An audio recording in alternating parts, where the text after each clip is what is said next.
علیکم ورحمۃ اللہ وبرکاتہ۔ ماشاءاللہ لوگ بیدار ہیں یا؟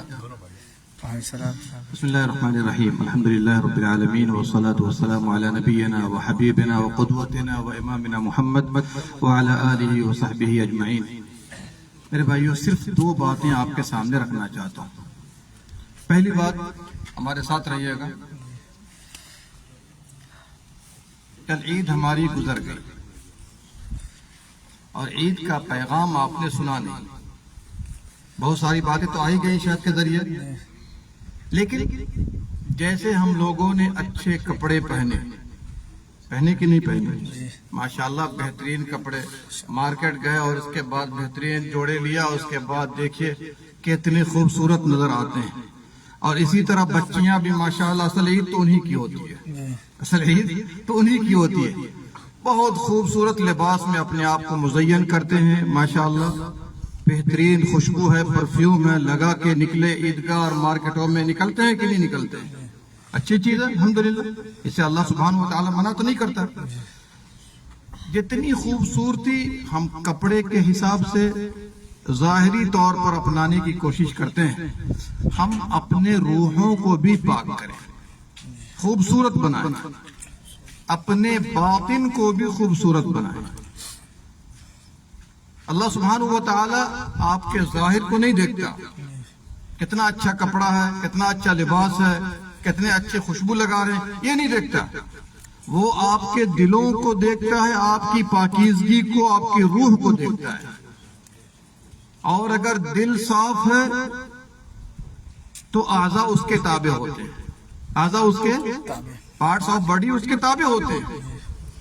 تو سب سے بڑی بات یاد رکھیے عید کے پیغام کے نام پر کہ ہم اپنے دل میں کسی کے لیے کینہ، کپٹ، بغض، عداوت، حسد، جلن، چغلخوری نہ تو ہو ہی جاتی ہے، لیکن ختم کرو۔ کیا کرو؟ بولتے کیوں نہیں آپ؟ ختم کرو۔ لیکن آج ہم نے کتنے رشتہ داروں کو پیچھے چھوڑ دیا ہے؟ چھوڑ دیا ہے کہ نہیں چھوڑ دیا ہے؟ ایک چھوٹی سی بات میں سنا کر اپنی بات ختم کروں گا۔ امام ابن القیم رحمہ اللہ نے زاد المعاد کے اندر یہ واقعہ نقل کیا ہے۔ ابو ہریرہ رضی اللہ عنہ ایک جگہ تشریف لے گئے، سنیے گا ذرا غور سے۔ کون لے گئے تشریف؟ ابو ہریرہ۔ بولتے کیوں نہیں آپ؟ ابو ہریرہ رضی اللہ عنہ۔ ابو ہریرہ رضی اللہ عنہ تشریف لے گئے، قوم سے خطاب کرنا شروع کر دیا۔ ایک جملہ کہا، وہ آپ لوگ بھی سن لیجیے۔ کہا جو رشتوں اور ناتوں کو توڑتا ہے وہ اٹھ کے چلا جائے۔ کیا کہا؟ بولتے کیوں نہیں آپ؟ اتنا بھوک لگ گئی آپ لوگوں کو۔ جو رشتوں ناتوں کو توڑتا ہے وہ اٹھ کر چلا جائے۔ سبحان اللہ، ایک آدمی اٹھا، اٹھ کے چلا گیا۔ ایک آدمی اٹھا، ہم لوگ ہوتے تو اٹھ کے نہیں جاتے۔ گھر کے ہم 10 رشتے کو توڑ دیں، تمام سے دور ہو جائیں، لیکن ہم نہیں جاتے۔ لیکن ان کے دل پاک تھے، وہ اٹھ کے چلے گئے۔ گئے اپنے خالہ کے پاس۔ کہاں گئے؟ خالہ کہتی یہ آج کیوں آ گیا؟ یہ تو چہرہ نہیں دکھاتا تھا، آنکھ میں آنکھ نہیں ملاتا تھا، یہ آج کیسے آ گیا؟ کہا یا اللہ کیا معاملہ ہو گیا، کیسے آ گیا؟ کبھی آتا نہیں تھا، راستہ تو نہیں بھول گئے جی؟ کیا کہتے ہیں ہم لوگ؟ راستہ تو نہیں بھول گئے؟ خالہ نے کہا کیا بات ہو گئی؟ کہا نہیں، ابو ہریرہ رضی اللہ عنہ کی مجلس میں گئے تھے، انہوں نے ایسا ایسا کہہ دیا تو مجھ سے غلطی ہو گئی، اب آئندہ آیا کروں گا، بات چیت ہوگی۔ اس کا مطلب یہ ہوا کہ جب صلح صفائی ہو گئی پھر واپس گئے مجلس میں، اور واپس جانے کے بعد جب مجلس ان کی ختم ہو گئی تو ابو ہریرہ رضی اللہ عنہ سے کہا کہ آپ نے ایسا جملہ کیوں کہا تھا؟ ٹھیک ہے برائی تو ہے اپنی جگہ، ایسا کیوں کہا تھا؟ کہا سنو، جو لوگ رشتوں ناتوں کو توڑتے ہیں اللہ کی رحمت ان کے شامل حال نہیں ہوتی ہے۔ دیکھا آپ نے؟ اب ہر آدمی سوچئے کہ ہم نے اپنے کتنے رشتوں کو کاٹا ہوا ہے۔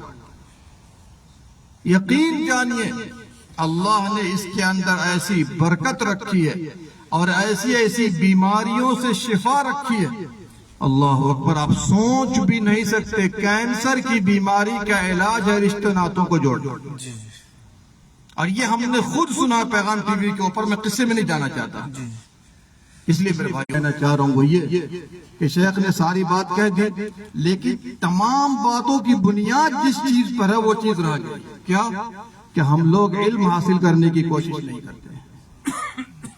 اس لیے کہ آج ہمارے پاس حیدرآباد سے ایک آدمی کو ہم نے کہا کہ بھائی سونے کا فلاں ٹکڑا لے آیا، ٹھیک ہے، یہ پریکٹیکلی بات کر رہا ہوں میں آپ کے سامنے، غور کیجئے گا، تو وہ لے کر کے آ گئے، کہا شیخ یہ لیجئے اور پیسہ دیجئے۔ میں نے دیکھا، دیکھنے کے بعد کہا کہ یہ تو مجھے شک معلوم ہو رہا ہے اس میں، یہ سونا نہیں ہے۔ کیا کہا ہم نے؟ تو کہا نہیں سونا ہے۔ تو کہا ٹھیک ہے چلو سنار کے پاس چلتے ہیں۔ میں نے سنار کو کہا کہ بھائی اس کو چیک کرو سونا ہے کہ نہیں ہے۔ کہا شیخ سونا نہیں ہے۔ اس نے کیا کہا؟ میں نے کہا آگ میں ڈال کے دیکھو۔ بھائی وہ تو سونے کے نام پہ لا کے دیا مجھے، خالص سونا نہیں تھا، اور یہ پریکٹیکلی بات کر رہا ہوں میں آپ کے سامنے۔ اب میں اس کو کہا یہ کیسے لے کے جاؤں گا اس کے پاس، کیسے دوں گا اس کو واپس کیسے دوں گا؟ تو آپ لوگ سمجھ ہی گئے ہوں گے، عقل مند لوگ ہیں، کہ بھائی جس چیز کی عظمت ہوتی ہے اس کی انسان قدر کرتا ہے، اس کا ویلو معلوم ہو تو آپ اس کی قدر کریں گے، اور اگر ویلو معلوم نہ ہو تو قدر کر سکتے ہیں؟ آج ہمارا حال یہی ہے۔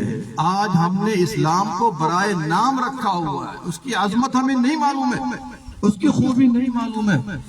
اس کی خوبی معلوم کیجئے، عظمت اور محاسن معلوم کیجئے، تو اسلام پر چلنا بھی آسان ہوگا، اسلام کو پھیلانا بھی آسان ہوگا، اسلام کے لیے جان اور مال بھی دے سکتے ہیں۔ اور اس کا واحد طریقہ کیا ہے؟ واحد طریقہ یہ ہے کہ آپ علم حاصل کیجئے، جو اسلام میں سب سے بڑی عبادت ہے۔ امام بخاری نے جو باب قائم کیا، باب العلم قبل القول والعمل، کہنے اور عمل سے پہلے کیا کرو بھائی؟ علم حاصل کرو۔ اس لیے میرے بھائیو، اس اجنبی ملک میں اللہ نے آپ کے لیے ہر شہر میں جالیات کا جو مرکز کھولا ہوا ہے کہ نہیں کھولا ہوا ہے؟ آپ آئیے، علم حاصل کیجئے۔ الحمدللہ کافی لوگوں نے استفادہ کیا، کتنے لوگوں کو اللہ نے ہدایت دی اور کتنے لوگ عمل پر آ گئے، کمی اور کوتاہی سب کے اندر، لیکن آپ اس بات کو ایک ضروری رکھ لیجئے، جیسے آپ کے لیے کھانا ضروری ہے ویسے علم حاصل